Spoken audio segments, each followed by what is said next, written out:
Hello good morning, welcome to Abhishek coaching service है YouTube channel. और आइए आज के इस वीडियो में हम लोग बताते हैं आप लोग को ALP CBT 1 एग्ज़ाम 2018 एग्ज़ाम जो हुई थी, जो कि लेटेस्ट ALP का एग्ज़ाम है और सब्जेक्ट है आपका मैथ। इस एग्ज़ाम का CBT 1 एग्ज़ाम जो था 75 क्वेश्चन में से 25 मैथ जो पूछे गए थे, वो सारे के सारे मैथ को हम आपको यहाँ पर सॉल्व करके दिखा रहे हैं। और आप लोगों को क्वेश्चन भी देख करके पता चल जाएगी कि किस लेवल का क्वेश्चन पूछे जाते हैं। ये बिल्कुल ओरिजिनल, हमने खुद अपने हाथ से इसको टाइप किया हूँ, वो भी ओरिजिनल क्वेश्चन बैंक में से ले करके, मतलब ओरिजिनल जो पेपर था क्वेश्चन का उसमें से हम यहाँ पे ले करके यहाँ पे हम टाइप किए हैं। इसलिए आपको इसमें कोई भी अलग से कोई भी सवाल नहीं होगा। ये 100% जो एग्जाम में पूछे गए क्वेश्चन है वही है, बिल्कुल भाषा शब्द बाय शब्द बिल्कुल सब कुछ वही है। और ये सब क्वेश्चन कहाँ से पूछे गए थे सब कुछ बताएंगे इस वीडियो में। तो आइए, सबसे पहला जो क्वेश्चन है वो है आपका काम समय चैप्टर का क्वेश्चन है। और कहता क्या है कि पहले परार के मजदूर दूसरे परार के मजदूर से 3 गुना ज़्यादा काम करते हैं। पहले परार के 12 मजदूर किसी काम को 10 दिन में करते हैं। तो मजदूर का काम करने का पावर क्या हो गया, 12 गुने 10। इसी काम को पूरा करने, अब देखिए 12 गुने 10, ये जो काम करने का यूनिट हुआ ना, ये पहले परार के मजदूर काम करते हैं। अगर इसी को दूसरे परार के मजदूर काम करेंगे तो कितना करेंगे, इससे उसको 3 गुना ज़्यादा समय लगेगा, ठीक है ना, इससे उसको 3 गुना ज़्यादा समय लगेगा। अब क्या बोल रहा है कि 4 पहले परार के मजदूर और 8 दूसरे परार के मजदूर दोनों मिलके काम करेगा तो कितना काम लगेगा। तो देखिए 4 है पहले परार में जो तेज काम करता है, तो 4 को ना इसमें जोड़ देते हैं। तो 4 मतलब दूसरे 4 के जगह पे दूसरे परार के मजदूर जब काम करें तो उसको 4 तिया 12 मजदूर लगेगा।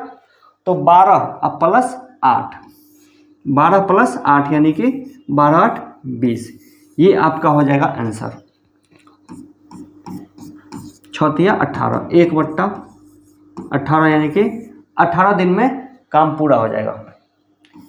यानी कि एक दिन में काम करने की पावर है 1/18, यानी कि 18 दिन में पूरा काम हो जाएगी।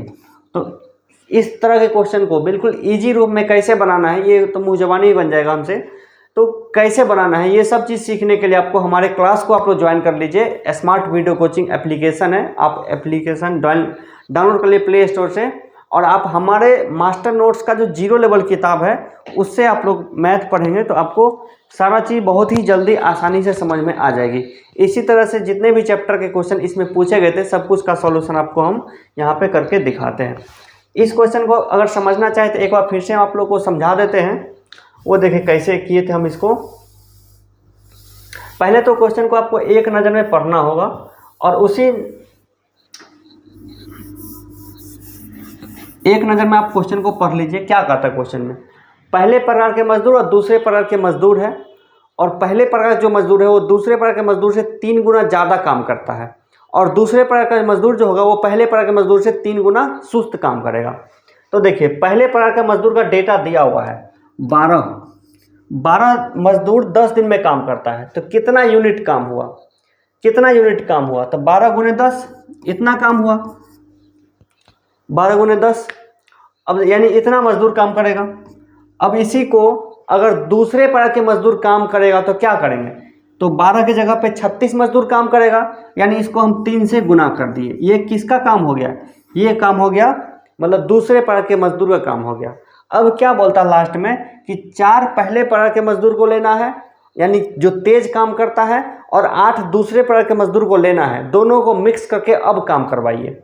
तो हम क्या, ये जो डेटा लिखे हुए हैं ये डेटा लिखे हुए हैं दूसरे प्रकार के मजदूर के लिए, और दूसरे प्रकार का मजदूर तो पहले तो 8 है, अब प्लस 3 क्या है, ये 4 क्या है, ये पहले प्रकार का मजदूर है, ये 4 है पहले प्रकार के मजदूर। दोनों को मिक्स करेंगे तो मिक्स होगा नहीं, इसको हम कन्वर्ट कर लेते हैं दूसरे प्रकार के मजदूर से, ठीक है ना। 4 मजदूर दूसरे प्रकार के 12 मजदूर के बराबर काम करेगा, तो 4 और मतलब कि 12 और 8 20 हो गया। यही इसी को सॉल्यूशन कर देंगे तो आपका आंसर निकल जाएगा 1/18 आएगा, जो कि 18 के मतलब 1/18 काम हो गया, 18 दिन के बराबर हो जाएगा, ठीक है। इसको सीखने के लिए बस आप लोग हमारे क्लास को ज्वाइन कर लेंगे तो सारे के सारे क्वेश्चन इसी तरह से बनाएंगे जिस तरह से हम आपको बना के बताए हैं। अगला जो क्वेश्चन है वो ये है, आपको त्रिकोणमिति चैप्टर का क्वेश्चन है कि 13 मीटर लंबी एक सीढ़ी एक खिड़की तक पहुंचती है। जो सड़क के किनारे की जमीन से 12 मीटर ऊपर है, यदि इसके पाद को उसी बिंदु पर रखते हुए सीढ़ी को सड़क के दूसरी ओर से लगाया जाता है तो यह खिड़की तक 5 मीटर ऊंचाई तक पहुंचती है। जो सड़क की चौड़ाई ज्ञात कीजिए। देखिए एक सड़क है, रोड के बीच में एक सीढ़ी लगा हुआ है। एक बार सीढ़ी को इस साइड दीवार से अटकाया जाता है, एक बार सीढ़ी को दूसरे साइड अटकाया जाता है, जो कि तो इस तरह क्वेश्चन को कैसे बनाते हैं, ये फिगर वाला क्वेश्चन है। और मैथ के क्वेश्चन को बनाने से पहले आप लोग जानिए कि उस क्वेश्चन को एक बार पूरा पढ़ लीजिए। उसके बाद अगर आपको समझ में आती है तो क्वेश्चन को टच कीजिए, नहीं समझ में आती है तो आगे बढ़ जाइए, क्योंकि टाइम भी बचाना जरूरी है। तो देखिए हमारी जहाँ तक समझ में आई है, इस तरह का कोई रोड है, यह सीढ़ी है, 13 मीटर लंबी सीढ़ी है। सीढ़ी का लंबाई कितना है? 13 मीटर। जो सड़क के किनारे जमीन से 12 मीटर ऊपर है, वहाँ यहाँ पे वो पहुँचती है। तो 12 13 इसका वैल्यू कितना होगा? 144 और 25, यानी कि इसका वैल्यू हो जाएगा 5।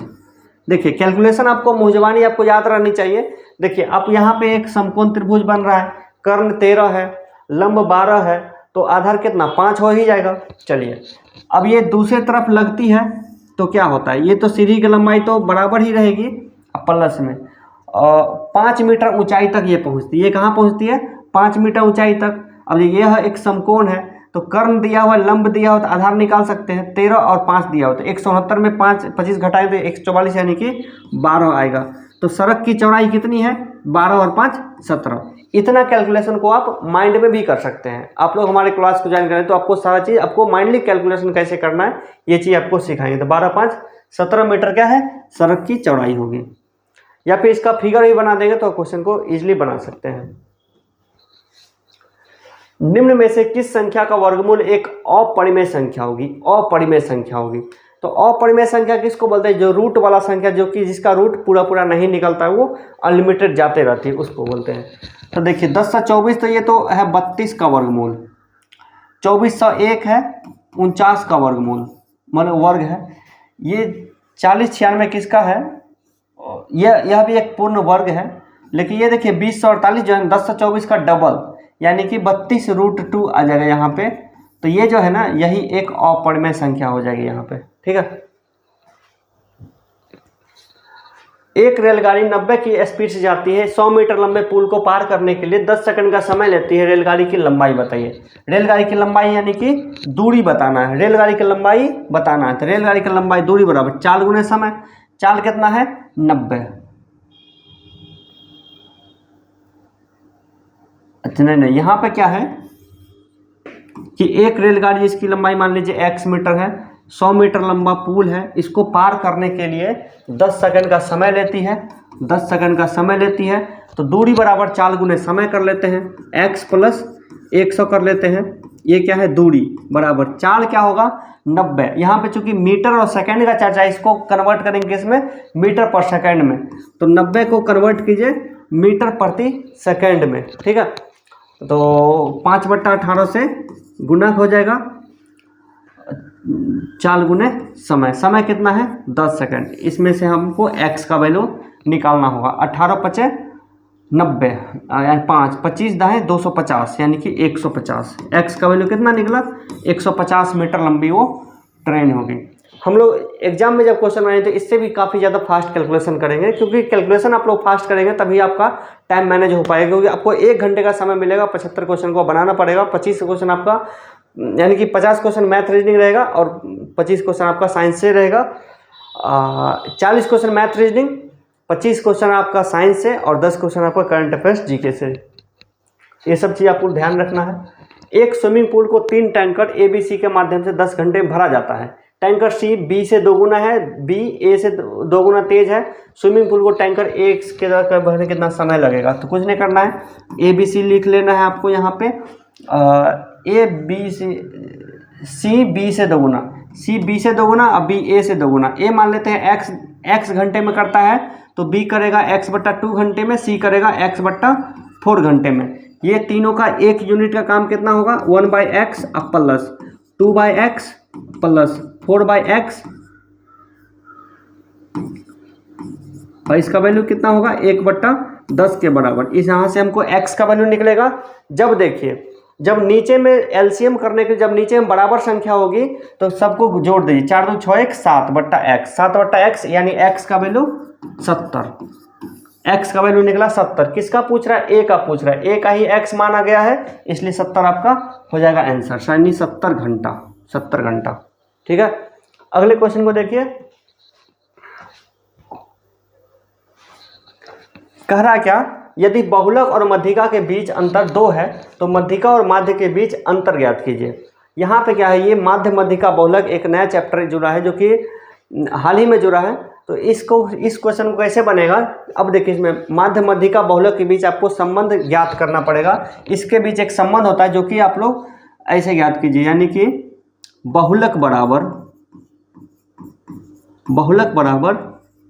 3 मध्यिका माइनस 2 माध्य।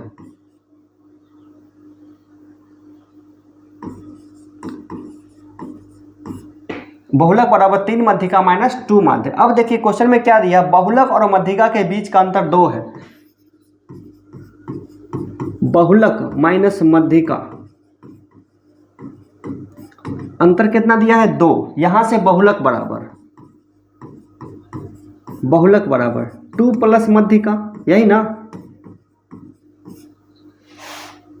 यहां पे बहुलक बराबर क्या है? 2 प्लस मध्यिका। बहुलक बराबर ये और बहुलक बराबर ये, इसको यहाँ पे लिख सकते हैं। बहुलक की जगह पे ये लिख लीजिए यहाँ पे। तो बहुलक यानी कि बहुलक की जगह पे क्या लिख सकते हैं? 2 प्लस मध्यिका। 2 प्लस मध्यिका बराबर 3 मध्यिका माइनस 2 माध्य। ठीक है, ये मध्यिका इधर जाएगा तो क्या होगा? 2 मध्यिका बचेगा। तो 2 बराबर 2 मध्यिका माइनस 2 माध्य। सब में से 2 कॉमन हो जाएगा तो 1 बराबर मध्यिका माइनस माध्य। यही तो आपका पूछ रहा है ना, मध्यिका और माध्य के बीच का अंतर बताइए। तो अंतर क्या होगा? 1 हो जाएगा, जो कि ऑप्शन में नहीं है। आपका आंसर क्या हो जाएगा? 1। आंसर क्या होगा? 1। यहाँ पे आंसर ऑप्शन गलत दिया हुआ है। ठीक है, आगे बढ़ते हैं हम लोग। निम्नलिखित में से कौन 153/76 का वर्गमूल है? इस तरह का जब आपको वर्गमूल दे दे तो आपको क्या करना है? नॉर्मली तो ऐसे लिख लीजिए। नॉर्मली आप लोग वर्गमूल करना आता है ना। तो देखिए यहाँ इकाई का स्थान पे क्या है? 6 है। इकाई का स्थान पे क्या है? 6। तो 6 मतलब किसका? 4 का ही होता है 6, यानी इकाई स्थान पे 4 चौका 16।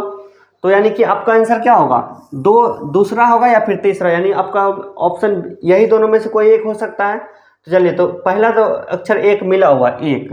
अब देखिए 53 में क्या आएगा? 22 दूना 44, 22 आती है, यानी 1 के बाद 2 आना चाहिए। 1 के बाद 2 आना चाहिए, यानी आपका ऑप्शन 2। ठीक है, ये आपका आंसर हो जाएगा। इस तरह से इस क्वेश्चन को बना सकते हैं। आगे बढ़ते हैं। किसी कक्ष में 9 छात्र और कुछ छात्राएं हैं, मतलब 9 विद्यार्थी, 9 लड़का है और 9 और कुछ लड़कियां हैं। किसी परीक्षा में छात्रों के प्राप्तांकों का औसत 12 है। छात्रों के प्राप्तांकों का औसत 12 है। 9 छात्र हैं तो 9 गुने 12, और छात्राओं के प्राप्तांकों का औसत 14 है, प्लस x गुने 14। यदि सभी छात्रों के कुल प्राप्तांकों का औसत 13.1 हो तो 9 लड़का प्लस x लड़की और कितना है? 13.1, 13.1 हो। तो कक्षा में कुल छात्रों की संख्या बताइए। तो कक्षा में कुल छात्रों की संख्या बताइए, कुल छात्रों की संख्या बताइए। तो इसको आप कैलकुलेट करिए। 12 9 108,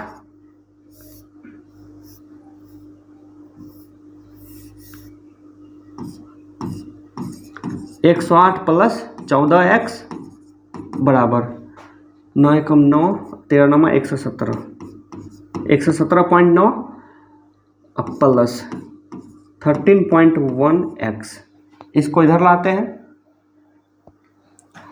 तो इसको इधर लाएंगे तो क्या होगा? 0.9x बराबर 117.9 में से 108 घटाना 8 9, यानी कि 9.9 आएगा। 1.9 से 1 पॉइंट रहे तो कट जाएगा आपस में, तो x का वैल्यू कितना आया 11।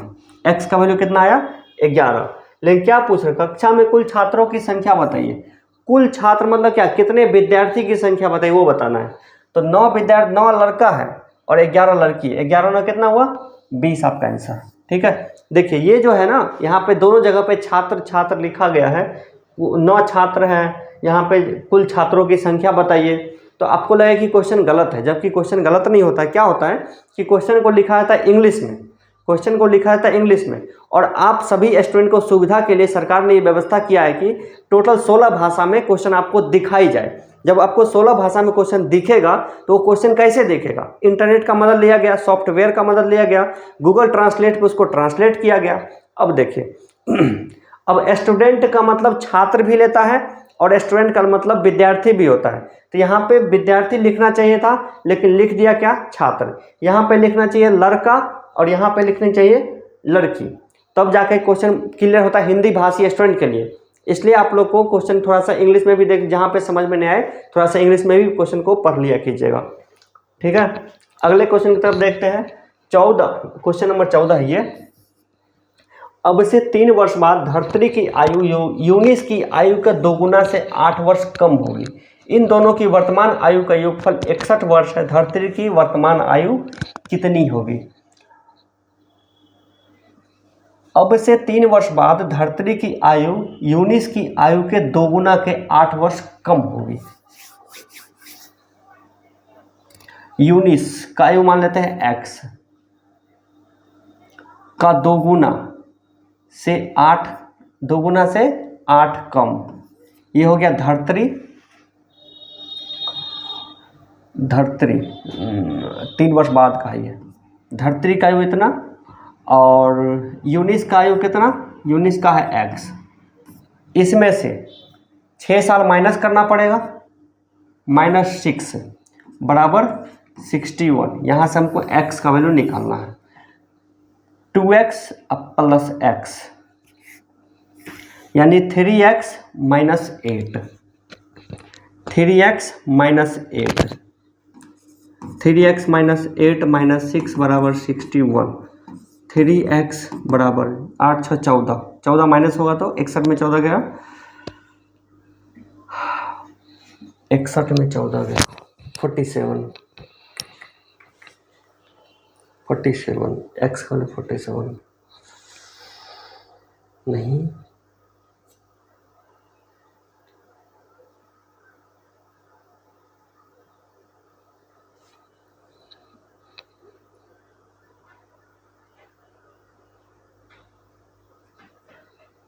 यहाँ पे देखिए हम बना तो सही रहे, लेकिन यहाँ पे यूनिस की जो आयु है उसको 3 वर्ष बाद दिखाया गया या फिर वो वर्तमान में ही रहा, वो पता नहीं चल पा रहा है।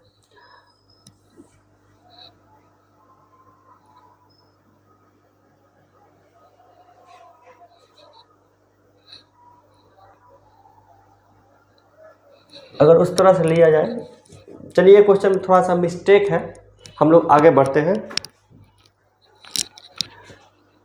इस क्वेश्चन में भी मिस्टेक है, क्योंकि उपरोक्त वृत्त में चाप AB को स्पर्श रेखा DE से D बिंदु पर, यानी कि आपको यहाँ से यहाँ तक का लंबाई दे दिया और यहाँ से यहाँ तक का लंबाई दे दिया, कोई भी एंगल वगैरह कुछ नहीं दिया, और आपको बोल रहा है कि B से D की लंबाई बताइए। ये क्वेश्चन बहुत ही ज़्यादा मतलब इनकम्प्लीट है। एग्जाम में क्वेश्चन 4-5 बहुत मतलब कि इनकम्प्लीट आए थे, आंसर गलत टाइप का आया था, तो इसलिए इस पर ध्यान नहीं देते, आगे बढ़ते हैं। आप भी जब एग्जाम देने जाइए, जो क्वेश्चन समझ में नहीं आए तो उसको जल्दी से जल्दी छोड़ के आगे निकलिए, ताकि आपका टाइम बर्बाद ना हो, और जो क्वेश्चन गलत रहता है उसको बाद में जाकर के नंबर आपको मिल जाती है, तो आपको वहाँ पे टाइम वेस्ट करने का कोई फ़ायदा बनेगा नहीं। यहाँ देखिए क्वेश्चन आपका पार्टनरशिप का। उमर और अविनाश ने क्रमशः 10,000 15,000 के निवेश के साथ साझेदारी शुरू की, लेकिन वित्तीय समस्या के कारण अविनाश ने 8 महीने बाद अपना निवेश वापस ले लिया। उमर और अविनाश, उमर का जो पैसा है वो 12 महीने तक रहा है, और अविनाश का जो पैसा है 15,000 वो रहा है कितना, 8 महीने बाद वापस ले लिया। 8 महीने तक रहा है, इसका मतलब 8 महीने रहा है, और साल के अंत में किस अनुपात में बांटा जाए, अनुपात उसका यही रहेगा, 3 0 से 3 0 कट जाएगा, इसको कटा सकते हैं 4 से, 4 दूना 8, 4 तिया 12, 3 से 5 बार में, तो 5 दूना 10, यानी 1:1 रहेगा। बराबर हो गया तो मतलब 1:1 रहने वाला है। ठीक है, आगे बढ़ते हम लोग। 9.5% वार्षिक साधारण ब्याज पर कोई राशि 6 वर्ष में 942 हो जाती है। आरंभ में किया गया निवेश कितना था? आरंभ में किया गया निवेश कितना था, मतलब पी का वैल्यू बताइए। तो साधारण ब्याज मतलब एसआई बराबर क्या होता है? PRT/100। एसआई बराबर क्या होती है? PRT/100। तो एसआई कितना है? तो 942 माइनस पी, ये हो गया एसआई।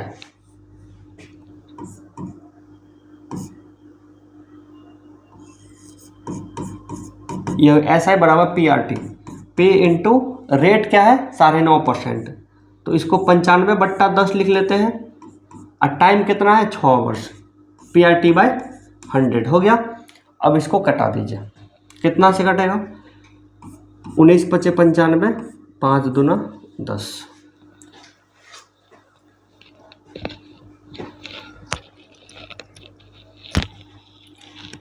तो इसको हम इधर लाएंगे 19 × 6 = 114 बट्टा, और कटेगा 2 से, 2 तिया 19 तिया 57। चलिए, तो 57p/100 माइनस प्लस p बराबर 942।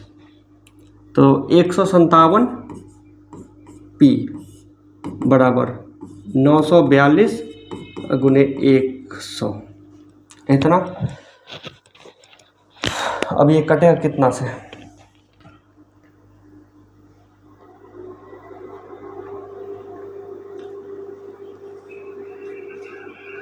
157, ये कितना बार में जाएगा? 6 बार, 6 7 6 बार में कट जाएगा। हाँ, 6 टाइम में कटेगा 6 बार में। तो P का वैल्यू 600। ठीक है, आगे देखते हैं।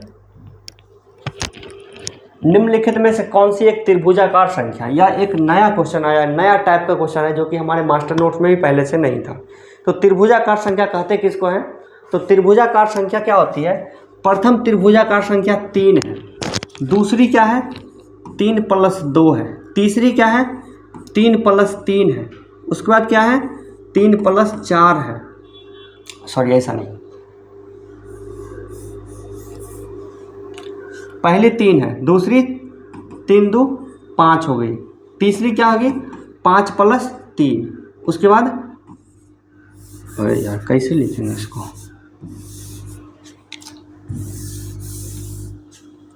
पहली हो गई 3, दूसरी क्या? 3 + 2 यानी 5, तीसरी 5 + 3 8, 8 + 4 12, उसके बाद 12 +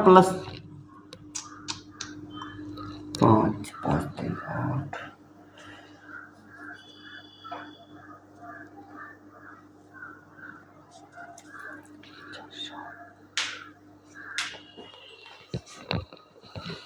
तीन 5 ये होती है, 3 तो 5, अब 5 3 8, हाँ 5 3 8, 3 11 4 15, 15 5 20, इस तरह होती है। यानी पहली क्या होगी? पहली होगी त्रिभुजाकार संख्या 3, दूसरी क्या होगी?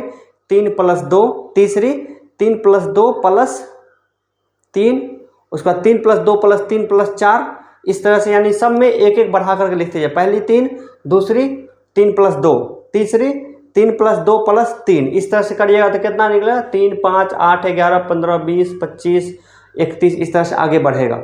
इसमें क्वेश्चन में क्या बोल रहे हैं? कौन सी एक त्रिभुजाकार संख्या नहीं है? तो देखिए 15 है, 5 है, 3 है और 10 नहीं है। आपका आंसर क्या होगा? 10 जो है त्रिभुजाकार संख्या नहीं है। ठीक है, तो यह एक नया टाइप का चीज़ सीखे आप लोग। 2 अंकों की वह संख्या ज्ञात की जो इसके अंकों के गुणनफल की 3 गुना है। 2 अंकों की संख्या, ये क्वेश्चन है आपको रीजनिंग टाइप का क्वेश्चन, जो कि आपको मतलब ऑप्शन पे बनाना पड़ेगा। तो देखिए 2 अंकों की वह संख्या ज्ञात कीजिए जो इसके अंकों के गुणनफल की 3 गुना है। अंकों का गुणनफल यानी कि 4 गुने 2 8 गुने 3 का वैल्यू वही संख्या होना चाहिए। तो 4 दूना 8 और गुने 3 8 त्रिक 24, ये 24 है ना, आपका आंसर हो जाएगा 24। उसके बाद देखिए अगर इसमें करते हैं तो 2 2 एकम 2 तिया 6 हो जाएगा, 8 4 8 चौक 32 तिया 96 हो जाएगा, 6 तिया 18 तिया 54 हो जाएगा। यानी कि ऑप्शन ए ही आपका मैच करता है। तो पहला ऑप्शन अगर आपका संयोग से मैच हो जाता है तो आपका वही आंसर हो जाएगी। ठीक है, आगे बढ़ते हैं हम लोग। 1600 की राशि पर 6 साल की अवधि के लिए 5% साधारण ब्याज पर अर्जित ब्याज कितना होगा? PRT बाय 100, PRT बाय 100, 1685 8 6 48, 480 आपका हो जाएगा ब्याज। ये साधारण ब्याज का सिंपल सा क्वेश्चन था। तपस, अभि और ऋषि के बीच एक केक को बांटा गया। तपस को केक का 1/2 भाग मिला, ऋषि को 1/3 मिला और शेष अभि को प्राप्त हुआ। तो 1/2 अब प्लस 1/3 कितना होगा? 1/2 अब प्लस 1/3, तो 1/2 अब प्लस 1/3 दोनों को जोड़ दीजिए। तो 2 तिया 6, 5/6, 5/6 बटा गया तो बचा कितना? 1/6, 5/6 ले लिया तो बचा कितना? 1/6। आगे देखिए, किसी थैले में लाल नीले रंग के गेंदों की संख्याओं का अनुपात स्थिर है। जब उसमें 44 लाल थे तो नीले 36 थे। 44 लाल था तो नीला था 36। नीले गेंद की संख्या 54 हो, ये लाल है ये है नीला, जब नीला 54 हो तो लाल कितना होगा? तो अनुपात क्या है? 4 से कटेगा तो 11/9 है। तो 6 9 54, 11 6 66, यहाँ पे कितना आना चाहिए? 66। ये आपका आंसर। बहुत ही आसान क्वेश्चन था। ये लास्ट क्वेश्चन है। अब से 7 साल बाद विराट मोहिंदर से 2 गुना बड़ा होगा। विराट जो है मोहिंदर से 2 गुना, अब से 7 साल बाद विराट जो है ना 7 साल के बाद मोहिंदर से 2 गुना बड़ा होगा। मान लीजिए तो 5 साल पहले मोहिंदर की आयु विराट की आयु से 1 वर्ष कम थी। विराट की वर्तमान आयु कितनी? मान लीजिए विराट का वर्तमान आयु है V और मोहिंदर का है M। अब से 7 साल बाद, 7 साल के बाद 7 साल इसका भी उम्र बढ़ जाएगा। मोहिंदर से 2 गुना, मोहिंदर का 2 गुना ये हो जाएगा। ये आपका हो गया समीकरण 1। दूसरा में क्या होता है? 5 साल पहले मोहिंदर की आयु, 5 साल पहले यानी V - 5 बराबर M - 5। विराट की आयु, मोहिंदर की आयु विराट से 1 कम थी, तो 1 कम थी ये जो है ना 1 कम था इससे। तो अब इसको 1 बढ़ा दीजिए तब ये बराबर हो जाएगा। तो अब इसको कैलकुलेट करते हैं। तो V -M बराबर ये क्या हो गया? -4 और ये हो गया +5 यानी कि 1। V - M का वैल्यू 1। यहाँ पे देखिए V - 2M बराबर 14 - 7 यानी कि 7। ये आपका 2 समीकरण बन गया। इसको सॉल्व कर लीजिए। तो इसको इधर ले आते हैं। V - M बराबर 1, माइनस प्लस माइनस कट गया। यहाँ कितना बचा? -M बराबर -8। तो M का वैल्यू कितना निकला? 8। मोहिंदर का आयु 8 निकला। विराट की आयु चाहिए हमको, तो मोहिंदर का इसका 8 है तो इसका कितना होगा? 9 होगा। विराट का आयु कितना? 9।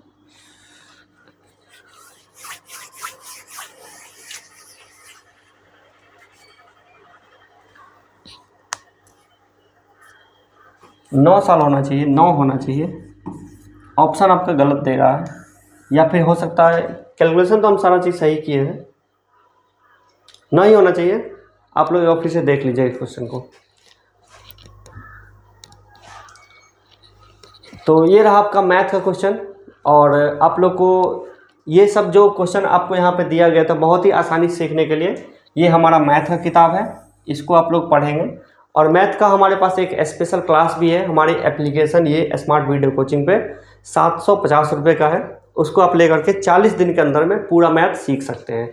और आप लोगों को अगर आपको मास्टर नोट्स पूरा आपको घर पे मंगवाना है तो आप हमें इस नंबर पे व्हाट्सएप कर लीजिए या फिर कॉल कर लीजिए, आपको पता चल जाएगी। Thank you so much. इस वीडियो में बस इतना ही। आप लोग को वीडियो कैसा लगा लाइक कर दीजिएगा, और आपको इसी तरह का और वीडियो चाहिए तो आप कमेंट भी कर लीजिएगा। Thank you so much.